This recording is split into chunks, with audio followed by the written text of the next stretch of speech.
Hello, good morning everyone. I am Professor Khedse JJ from Department of Microbiology, late Pushpadevi Patil Arts and Science College, Resort, Washim.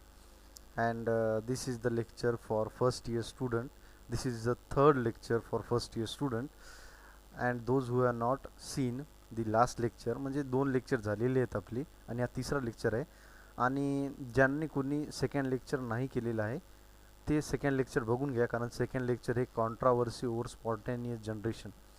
Controversy म्हणजे वादविवाद चालू होता की life spontaneously एकदम arrows होती की नाही, आणि यामध्येच खूपसे सायंटिस्ट इन्व्हॉल्व होते.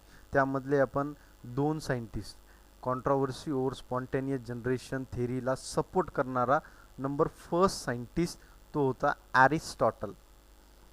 आणि त्यानंतर आपण ॲरिस्टॉटल जे की सपोर्ट करत होता spontaneous generation theory. Spontaneous generation theory म्हणजे काय, त्यांचं असं म्हणणं होतं, हे अरिस्टॉटल सायंटिस्टचं असं म्हणणं होतं की जीवन हे निर्जीव घटकांपासून डायरेक्टली अरोज झालेलं आहे, म्हणजे डायरेक्टली अस्तित्वात आलेलं आहे, असं ॲरिस्टॉटलचं म्हणणं होतं. पण फ्रान्सिस्को रेड्डी यांनी एक एक्सपेरिमेंट करून ह्या ॲरिस्टॉटलच्या म्हणण्याला टोटली ऑपोज दिलेला आहे आणि सिद्ध करून दाखवले की लाईफ एकदम से अरोज होत नाही, म्हणजे जीवन हे निर्जीव घटकांपासून एकदमच उगम होणार नाही आहे. ठीक आहे, तर फ्रान्सिस्को रेड्डीचं एक्सपेरिमेंट काय होतं एक शॉर्टमध्ये आपण बघून घेऊ. फ्रान्सिस्को रेड्डीचं एक्सपेरिमेंट फारच सोपं होतं. त्याचं असं म्हणणं होतं की जीवन एकदम से येत नाही. मग यालाच सिद्ध करण्यासाठी फ्रान्सिस्को रेड्डीनं काय केलं, एक मटण घेतलं, ठीक आहे, मटणाचा पीस, आणि त्याला काय केलं, एक जार घेतलं, स्वच्छ जार, आणि त्या स्वच्छ जारमध्ये ठेवून दिलं. ठीक आहे, आणि त्या वेळानंतर काय केलं, ते जार थोड्या वेळानंतर त्याच्यामध्ये मासे आले आणि त्याच्यावर काय झाले, आळ्या पण अस्तित्वात आले. पहिली स्टेप. फर्स्ट स्टेपमध्ये काय केलं फ्रान्सिस्को रेड्डींनी, काय नाही, मटण आणि एक जार घेतला, मटणाच्या तुकड्याला डायरेक्टली बॉटलमध्ये ठेवलं आणि काही काळानंतर त्यांनी ऑब्झर्व केलं की त्याच्यामध्ये आळ्या अस्तित्वात आल्या. ही स्टेप फर्स्ट होती. सेकंड स्टेपमध्ये काय केलं, सेकंड स्टेपमध्ये त्यांनी काय नाही, त्यानं काय केलं, एक छोटीशी जाळी लावली, लक्षपूर्वक ऐका, ह्या बॉटल घेतली, परत त्याच्यात मीठ टाकलं आणि त्याच्यावर एक छोटीशी जाळी लावून टाकली. तर त्यांनी काय ऑब्झर्व केलं सेकंड स्टेपमध्ये, त्यामध्ये माशा आल्या, त्यांनी इथं अंडे घातले आणि हे जे अंडे होते त्या अंड्यापासूनच इथं मॅगॉट्स म्हणजे आळ्या अस्तित्वात आल्या. म्हणजे काय बघा, ही निर्जीव वस्तू आहे सध्या, आणि बघा आळ्या कुठं आहेत, जीवन वर दिसायला, म्हणजे निर्जीव वस्तू इथं आणि जीवन वर दिसायले, म्हणजे इथंच त्यानं सिद्ध करून दाखवलं की निर्जीव घटकांपासून जीवन अस्तित्वात येत नाही.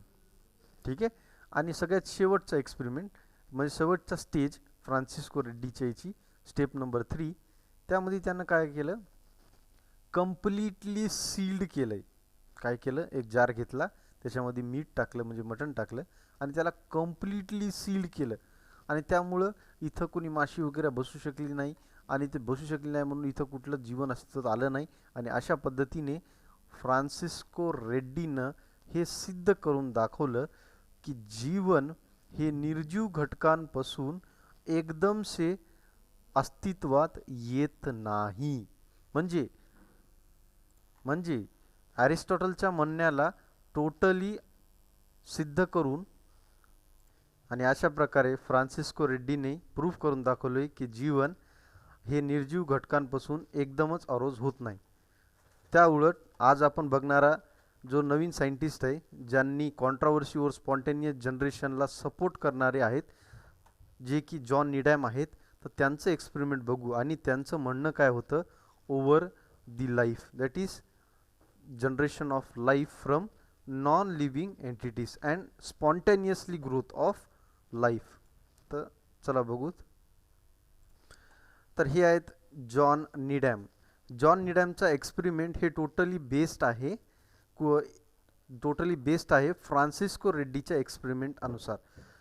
तर यामध्ये जॉन निडॅमनं काय केलं, जॉन निडॅमनं सेम पद्धतीने एक कंटेनर घेतलं, त्याला आपण बॉटल म्हणा किंवा फ्लास्क म्हणा, त्याचा एक्सपेरिमेंटमध्ये, आणि त्यानंतर त्या फ्लास्कमध्ये किंवा बॉटलमध्ये, आपण आता सध्या इथं फ्लास्कची डायग्राम म्हणू, आपण फ्लास्क म्हणू, या फ्लास्कमध्ये त्यांनी काय घेतलं, मटणाचा रसा बनवला. म्हणजे मीठ घेतलं आणि मीठला त्यानं बारीक चुरळून त्याचा रसा बनवला आहे. ठीक आहे. आणि रसा बनवल्यानंतर त्याला तसंच ठेवून दिलं बघा, ह्या कंटेनरमध्ये तसंच ठेवून दिलं. थोड्या वेळानंतर त्यांनी बघितलं की याच्यामध्ये काही सूक्ष्मजीव आढळून आलेत. म्हणजे बघा, त्यांनी सर्वप्रथम काय केलं ह्या एक्सपेरिमेंटमध्ये, त्यांना ह्या एक्सपेरिमेंटमध्ये काही नाही, फक्त एक फ्लास्क घेतला, मटणाचा तुकडा घेण्याऐवजी त्या मटणाच्या तुकड्याला त्यानं क्रश केलं, म्हणजे बारीक चुरं केलं, बारीक तुकडे केले, त्याचा रस काढला आणि तो रस काय केला, उकळला अगोदर. तो रस त्यानं उकळला आणि उकळल्यानंतर त्यामधले सर्व सूक्ष्मजीव वगैरे जे काही पण असतील किंवा जीवन असेल ते नष्ट झालं आणि तसंच त्यानं ठेवून दिलं काही वेळासाठी. आणि असं केल्यानंतर यानं बघितलं की काही वेळानंतर याच्यामध्ये घाण वास येऊ लागला आणि नंतर मग काही सूक्ष्मजीव, काही माशा पण याच्यात आढळून आल्या. तर जॉन नीडमचं काय म्हणणं होतं की जर का तुम्ही ह्या मटणाच्या रस्याला, त्याला आपण ब्रॉथ म्हणतो, या ब्रॉथला जर का तुम्ही हीट केल्यानंतर याच्यामधली पूर्ण लाईफ फॉर्म निघून गेली आणि आता हे निर्जीव झालेलं आहे आणि ह्या निर्जीव घटकांपासून काही वेळानंतर परत जीवन अस्तित्वात येत आहे. पण यालाच सिद्ध करण्यासाठी त्यांनी काय, फ्रान्सिस्को रेड्डीचा एक एक्सपेरिमेंटमधला एक घटक उचलला. फ्रान्सिस्को रेड्डीच्या एक्सपेरिमेंटमध्ये काय होतं, फ्रान्सिस्को रेड्डीने काय केलं तर स्टेप नंबर 2 मध्ये इथं जाळी लावली होती आणि स्टेप नंबर 3 मध्ये त्यांनी काय केली ती कंप्लीट पॅकिंग केली ती. ठीक आहे. आणि त्याच्यामध्ये जीवन दिसलं नव्हतं. तर यावरूनच आपल्या next scientist that is John निडॅमनी काय केलं, परत दुसरा सेट लावला. पहिल्या सेटमध्ये जॉन निडॅमचं काय होतं, पहिल्या सेटमध्ये त्यांनी मटणाचा रसा घेतला, त्याला आपण ब्रॉथ म्हणतो, ते ब्रॉथ घेतला, ब्रॉथला उकळल्यानंतर दशाला तसंच त्याला ठेवून दिलं. त्याच्यानंतर काही वेळानंतर तिथं जीवन अस्तित्वात आलं. पण सेकंड स्टेजमध्ये त्यांनी काय केलं, सेकंड स्टेजमध्ये त्यांनी ब्रॉथ परत सेम पद्धतीने ब्रॉथ बनवला. ब्रॉथ बनवल्यानंतर त्याच्यावर त्यांनी एक कॉक लावला, म्हणजे एक नॉब लावला, म्हणजे एक झाकण लावलं. ठीक आहे. आणि ते झाकण लावून म्हणजे कम्प्लिटली त्यांनी हे उकळल्यामुळे याच्यामध्ये जे काही पण जीवन असतं ते पूर्ण नष्ट झालं त्याच्यामधलं. आणि त्यानंतर त्यांनी हे कॉर्क लावला, म्हणजे बटन, त्याला आपण काय म्हणू, झाकण बंद करून टाकलं आणि त्याला तसंच काही वेळासाठी ठेवलं. तर जॉन निडॅमच्या एक्सपेरिमेंटमध्ये काय झालं, इथं जीवन अस्तित्वात आलं. ठीक आहे. जीवन अस्तित्वात आलं आणि म्हणून जॉन निडॅम काय म्हणतात की फ्रान्सिस्को रेड्डी जे सपोर्ट करू लागले, life arrows from pre existing life, म्हणजे जीवन हे पहिल्या जीवनावरच आधारित आहे. म्हणजे पहिलं जीवन फ्रान्सिस्को रेड्डीच्या म्हणण्यानुसार जीवन हे प्रथम जीवनावरच अवलंबून आहे. बघा, प्रथम जीवन इथं कोण आहे, हे माशा आहेत आणि यांच्यापासूनच आळ्या येतात आणि ह्या आळ्या म्हणजे हे एक जीवन आहे. म्हणजे जिवंत वस्तूपासूनच आणखी एक नवीन जीवन तयार होत आहे, असं हे सिद्ध करून दिलं तर फ्रान्सिस्को रेड्डीने. पण यालाच अपोज केलं दुसऱ्या एक्सपेरिमेंटने, ते म्हणजे जॉन निडॅमच्या एक्सपेरिमेंटमध्ये काय झालं, सेम ब्रॉथ उकळल्यानंतर नॉब लावल्यानंतर काही वेळानंतर बघितलं याच्यात माशा गिशा काही जाऊ शकत नाही, कारण नॉब टाईट पॅक्ड होतं आणि याच्यामध्ये जीवन अस्तित्वात आलं. आणि म्हणून जॉन निडॅम असे म्हणतात की life arose spontaneously from non living things. आता ह्या एक्सपेरिमेंटमध्ये, जॉन निडॅमच्या एक्सपेरिमेंटमध्ये तर असं सिद्ध व्हायलंय की जीवन हे अस्तित्वात आलंय निर्जीव घटकांपासून. पण त्यानंतर नेक्स्ट सायंटिस्ट असं आहेत जे की लॅझॅरो स्पॅलॅन्झी नावाचे. तर हे आता लॅझॅरो स्पॅलॅन्झीचं एक्सपेरिमेंट. आता लॅझॅरो स्पॅलॅन्झीनं काय केलं तुम्हाला सांगतो. लॅझॅरो स्पॅलॅन्झीनं जे जॉन निडॅम होता, ठीक आहे, आता जस्ट नाव आपण हे बघितलं होतं, एक्सपेरिमेंट बघितलं होतं जॉन निडॅमनं काय सिद्ध करून दाखवलं की लाईफ फॉर्म, जीवन हे अस्तित्वात येते कशापासून, निर्जीव घटकांपासून. आणि निर्जीव घटक काय घेतला, मटणाचा रसा, त्याला आपण ब्रॉथ म्हणतो, ब्रॉथला ठीक आहे. आणि त्याला तसंच ठेवलं, त्याच्यामध्ये जीवन दिसलं. परत दुसऱ्या सेटमध्ये त्यांना एक्सपेरिमेंटमध्ये काय केलं, परत ब्रॉथला घेतलं, त्याला सील केलं डायरेक्टली आणि त्याला उकळलं आणि त्याला ठेवून दिलं, परत त्याच्यात जीवन दिसलं. पण ह्याच एक्सपेरिमेंटला अपोज कोण केलं, त्याच्यानंतरच्या सायंटिस्टनं, त्याचं नाव आहे जॉन, त्याचं नाव आहे लॅझारो स्प्लॅन्जी. तर लॅझारो स्प्लॅन्जीनं काय केलं, सेम जे जॉन निडॅमनं केलंच तेच सेम लॅझारो स्प्लॅन्जीनं केलं. लॅझारो स्प्लॅन्जीनं पण काय केलं, सेम ब्रॉथ हीट केला. 2 स्टेपमध्ये एक्सपेरिमेंट आहे हा याचा पण. याच्या आणि याच्यामध्ये जॉन निडॅमच्या एक्सपेरिमेंटमध्ये आणि लॅझारो स्प्लॅन्जीच्या एक्सपेरिमेंटमध्ये काहीच फरक नाही, फक्त एक स्टेपमध्ये फरक आहे, सांगतो. पहिले आपण बघू step number first in Lazzaro Spallanzani's experiment. Lazzaro स्प्लॅन्जीचं काय म्हणणं होतं की जीवन हे निर्जीव घटकांपासून बनत नाही, जे की सिद्ध करून दाखवलं होतं जॉन निडॅमनं. तर कशा पद्धतीने आता लॅझारो स्प्लॅन्जी म्हणतात की जीवन हे निर्जीव घटकांपासून अस्तित्वात येतच नाही. तर याला सिद्ध करण्यासाठी एक्सपेरिमेंट 2 सेटमध्ये केला. पहिल्या सेटमध्ये काय केलं त्यांनी, मटणाचा रस्सा, त्याला ब्रॉथला त्यांना हीट केलं. हीट केल्यानंतर त्या फ्लास्कला जशाल तसं ते ओपनच आहे आणि काही काळासाठी त्यांना ठेवून दिलं. त्यानंतर त्यांनी बघितलं की याच्यामध्ये जीवन अस्तित्वात आलं. पण पण सेकंड स्टेपमध्ये त्यांनी काय केलं, सेम दुसरा फ्लास्क घेतला, दुसऱ्या फ्लास्कमध्ये परत सेम ब्रॉथ केला आणि ब्रॉथला हीट केलं. हीट केल्यानंतर जे फ्लास्क आहे त्या फ्लास्कला सील करायच्या अगोदर, हे बघा हे सील केलं, सील करायच्या अगोदर त्यांनी हा जे माउथ आहे, कोशाचा माउथ, ते जे फ्लास्कचा जे माउथ आहे त्या माउथला ॲक्च्युअली त्यांनी हीट फिक्स केलं आणि स्टरिलाइज केलं. जरी कसं केलं आपण त्याला पण बघू. तर इथं त्यांनी काय केलं, माउथला सील करायच्या अगोदर त्यांनी माउथला फ्लेम केलं. फ्लेम म्हणजे आगीजवळ नेलं. आता कसं नेलं ते दाखवतो. ह्या एक्सपेरिमेंटमध्ये बघा सेम याच्यामध्ये ब्रॉथ आहे. आता इथं बॉटल आहे, बॉटलच्या ऐवजी आपल्याकडे फ्लास्क पाहिजे होता, पण इमेजमध्ये आता आपल्याकडे बॉटल आहे, समजून घ्या. तर हे ते फ्लास्क आहे आणि ह्या फ्लास्कला आगीजवळ नेलं. बघा जॉन निडॅम आणि लॅझारो स्प्लॅन्जीच्या एक्सपेरिमेंटमध्ये फक्त एक छोटासा फरक होता सेकंड स्टेजमध्ये काय केलं लॅझारो स्प्लॅन्जीनं आपला जे फ्लास्क आहे तो फ्लास्कला बॉईल केला आणि बॉईल केल्यानंतर सील करायची वेळ आली. त्यावेळेस सीलिंगच्या वेळेस त्यांनी काय केलं, हा जे फ्लास्क आहे हे फ्लास्क डायरेक्टली याचं जे माउथ आहे सील करायच्या अगोदर त्यांनी आगीवर धरलं. म्हणजे इथं धरल्यामुळे काय झालं, याच्यामध्ये लागणारे इथं असणारे जे सूक्ष्मजीव ते आणि इथून वाऱ्यामधून इथं आतमध्ये जाणारे सूक्ष्मजीव हे गेलेच नाही आणि त्यामुळं काय झालं, त्यामुळं कुठलाही सूक्ष्मजीव ह्या ब्रॉथमध्ये आढळलाच नाही आणि कुठलाही मायक्रो ऑर्गॅनिझम आढळला नाही, म्हणून कुठली पण ग्रोथ आली नाही. आणि ग्रोथ नाही आली म्हणून काय सिद्ध झालं की जीवन हे निर्जीव घटकांपासून अस्तित्वात येत नाही, हे सिद्ध करून दाखवलं परत कोण, लॅझारो स्प्लॅन्जीनी. पण खरंच आता याच्यामध्ये जीवन अस्तित्वात येऊ शकत होतं का, असे पण काही प्रश्न विचारणारे कोणी जण होते. मग यांनी काय केलं, ह्याच फ्लास्कला काही काळानंतर ओपन केलं, त्याचं झाकण ओपन केलं आणि ठेवून दिलं, याच्यात परत जीवन अस्तित्वात आलं. म्हणजे काय सिद्ध करून दाखवलं लॅझारो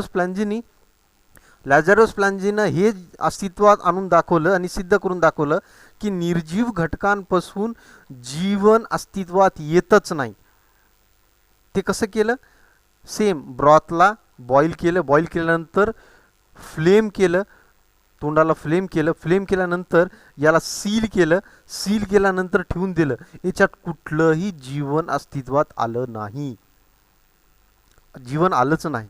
पण जीवन याच्यात पण येऊ शकते, ते पण कोणापासून, ते पण जिवंत घटकांपासून. मग जिवंत घटक कोण होते, मग सूक्ष्मजीव, हव्यामधले सूक्ष्मजीव, काही माशा इथं आतमध्ये येऊन गेल्या आणि याच्यासोबत सूक्ष्मजीव पण गेले. केव्हा, ज्यावेळेस हे झाकण ओपन केलं. ठीक आहे, हे जर क्लोज राहिलं असतं ते असंच राहिलं असतं आणि याच्यात जीवन अस्तित्वात नाही आलं असतं. म्हणून लॅझारो स्प्लॅन्जीनी काय सिद्ध करून दाखवलं, लॅझारो स्प्लॅन्जीनी हे सिद्ध करून दाखवलं की जीवन हे जिवंत घटकापासूनच अस्तित्वात येते आणि जीवन हे एकदमच निर्जीव घटकांपासून अस्तित्वात येत नाही, हे लॅझारोस प्लॅन्झीनं सिद्ध. मुळेच आपण काय म्हणतो की लॅझारोस स्पॅलेन्झी हे अपोज करत होता. कोणाला अपोज करत होता? स्पॉन्टेनियस जनरेशन थेरीला अपोज करत होता. कोण कोण अपोज केलं? आतापर्यंत फ्रान्सिस्को रेड्डीने अपोज केलं आणि लॅझारो स्पॅलेन्झीनं पण अपोज केलेला आहे. नेक्स्ट सायंटिस्ट आपण बघूत.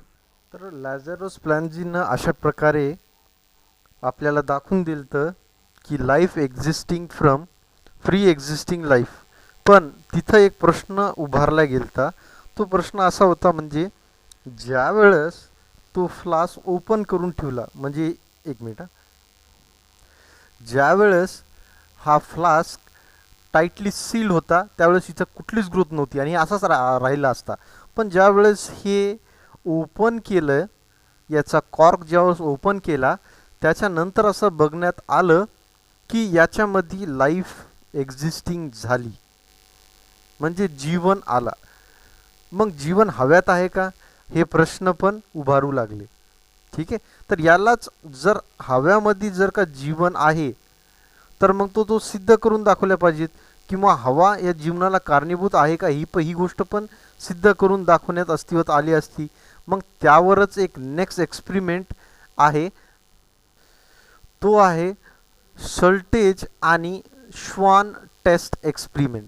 आता ह्या एक्सपेरिमेंट थोडासा वेगळा आहे लॅझारोस प्लॅन्झीच्या ऐवजी. यांनी काय केलं तर ह्या एक्सपेरिमेंटमध्ये मीट ब्रॉड न घेता भाज्या, पालेभाज्या जे होते पालेभाज्या वगैरे, आणि त्यांनी ते लिक्विड बनवलं होतं. आणि ते लिक्विड बनवलं त्याला त्या काय म्हणतात, इन्फ्युजन म्हणतात. ह्या इन्फ्युजननं त्यांनी काय केलं, प्रथमतः त्यांनी उकळून घेतलं आणि याच्यावर कॉर्क लावून दिला, फ्लेम करून ना, सेम ही अशा पद्धतीने फ्लेमिंग करून काय केलं, याच्यावर कॉर्क म्हणजे एक आपण काय म्हणतो लीड किंवा एक झाकण याला लावून दिलेलं आहे. ठीक आहे. आणि दुसरी गोष्ट, एक स्टँड आहे, या स्टँडवर तुम्ही बघा फ्लेम हीट एक दिवा टाईपमध्ये आहे आणि तो काय करतोय, ते कंटिन्युअसली उष्णता तयार करतो.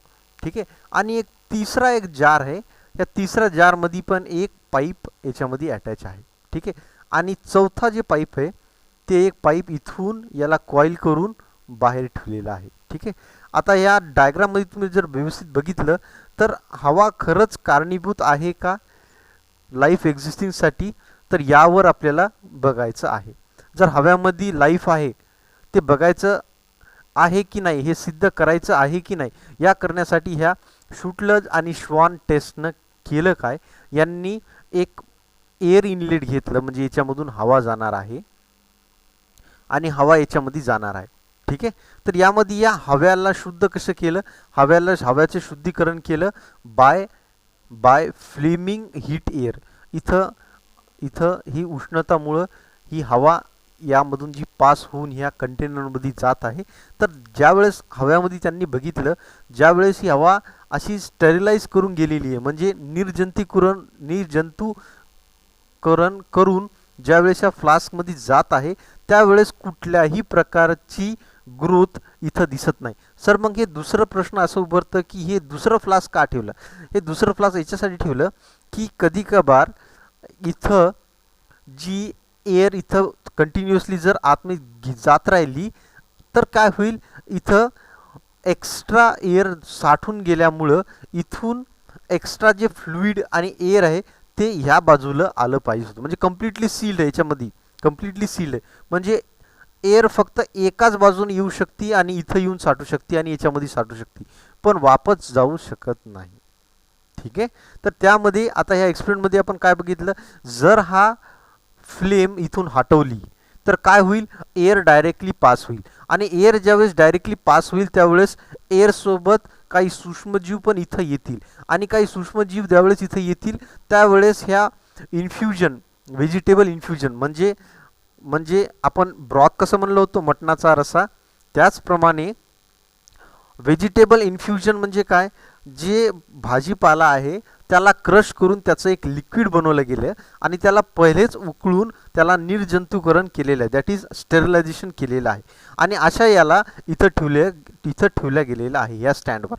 आणि हे जी हीट फ्लेम आहे, ही हीट फ्लेम जर हटवली तर काही वेळानं ह्या एअरसोबतच काही सूक्ष्मजीव येतील आणि इथं कंटिन्युअसली इथं येऊन याला खराब करून टाकतील. ठीक आहे. पण याला स्टरलायझेशनसाठी पहिले यांनी हीट फ्लेम वापरली. हे सुटले ज्याच्या इथंच थांबले नाही, यांनी आणखी एक एक्सपेरिमेंट केला. त्या एक्सपेरिमेंटमध्ये यांनी काय केलं, सेम हेच सेटअप, फक्त फरक असा आहे इथं दिव्याच्या ऐवजी, बर्नरच्या ऐवजी त्यांनी एक बॉटल ठेवली आणि त्या बॉटलमध्ये प्रथमतः सल्फ्युरिक ॲसिड टाकले आणि सल्फ्युरिक ॲसिड टाकून त्यामधून सेम नळी आणली आणि ती याला अटॅच करून दिली. म्हणजे काय, एअर याच्यातून आतमधून येईल, त्या सल्फ्युरिक ॲसिडचे फ्युम्स त्याचे वाफ इथं धावल आणि ती वाफ धावल्यामुळं काय होईल, याच्या आतमधली जी एअर आहे ती शुद्ध होईल आणि ती एअर शुद्ध होऊन इथं आतमध्ये येईल. म्हणजे काय होईल, परत इथं मग एखादं जीवन बघायला भेटणार आहे का, नाही आहे. मग एवढंच थांबितलं नाही, सल्फ्युरिक ॲसिडच्या ऐवजी त्यांनी परत मग दुसरं पण एक केमिकल वापरलं, त्याचं नाव आहे पोटॅशियम हायड्रॉक्साईड. पोटॅशियम हायड्रॉक्साईडचे पण वाफा जे होत्या त्या वाफा हव्याला शुद्ध करायच्या आणि हव्याला शुद्ध केल्यामुळं ती हवा डायरेक्टली पास व्हायची ह्या कंटेनरमध्ये आणि कुठल्याही प्रकारचे सूक्ष्मजीव या कंटेनरमध्ये यायचे नाही आणि न आल्यामुळं हे जशास तसं राहायचं. आणि ज्यावेळेस हे ॲसिड्स किंवा ही फ्लेम ज्यावेळेस हटवल्यानंतर याच्यामधून एअर जर का डायरेक्टली पास होत राहिली तर याच्यामध्ये सूक्ष्मजीव इथं आढळायचे आणि इथं जीवन अस्तित्वात यायचं. म्हणजे शुटलज आणि स्वानच्या एक्सपेरिमेंट अनुसार एअरमध्ये पण जीवन आहे. ठीक आहे. आणि हे एअरमध्ये हे जीवन हे सूक्ष्मजीवांच्या स्वरूपात आहे. जर तुम्ही एअरला शुद्ध केलं तर तुम्हाला जीवन दिसणारच नाही. म्हणजे हे शुटलज आणि श्वानचं जे एक्सपेरिमेंट होतं हे काय सिद्ध करून दाखवते की जीवन हे अस्तित्वात आलं कोणापासून, पूर्वीच्या जीवनापासून. म्हणजे life exist from pre existing one, म्हणजे प्रथम जीवन हे दुसऱ्या जीवनालाच अवलंबून आहे. ठीक आहे.